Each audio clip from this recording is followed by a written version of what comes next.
My nominees for the sleeper class are Kentucky and Cal. Those are the first two.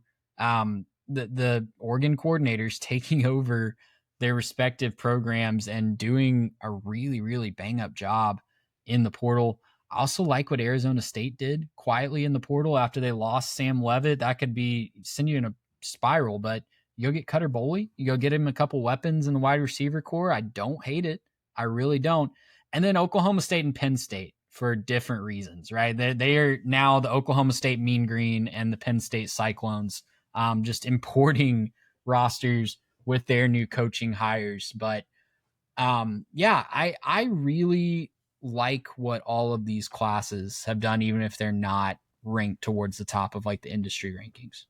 Yeah, I love what Kentucky did. I think Kentucky is one of those teams that you want to get early next year because I think when Kentucky starts to get it rolling, we might be talking about Kentucky having a dang football team. That's really exciting to talk about too because man, it just feels like they have not been able to put together a good product outside of like there's like a 1 year every now and then when they have like a transcendent player.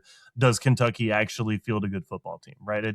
Every other year, it's just back to the bottom and you're not going to be that good. And finally, they're going to get someone who can commit to this and who's actually caring about like improving the program and he's hungry and he wants it.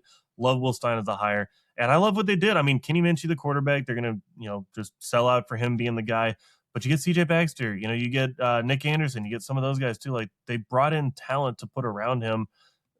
Is it going to be enough to win the SEC? No, like I don't think so. If Kentucky wins the SEC this year, you can come back and clip me. I don't care. There's no shame in me saying that right now. Kentucky ain't winning the SEC. Is Kentucky going to make a bowl game? Yeah, I think so. I think Kentucky's going to make a bowl game. Is Kentucky going to win some games they probably shouldn't next year? Yeah, probably. Is Kentucky going to jump up and snag somebody and ruin a season? I wouldn't be shocked, right? Like I think this is a Kentucky team that is very, very I'm not gonna say good, but I'll say moving in the right direction. I think they're really improving, and I think that as time goes on and as this program gets to kind of get its footing, I think this is going to be a team that we're talking about. So yeah, this year one class, it seemed like for me with Kentucky, you would see like a Twitter post of a guy who committed to Kentucky, and you go, "Whoa, that's a big deal! Wow, good for Kentucky." But then you kept seeing it and you're like, whoa, is Kentucky for real? Like, are they really doing this? And so I think, yeah, with 1 year, they're turning this thing around. They're getting pretty serious, and I'm thrilled for them and their fans.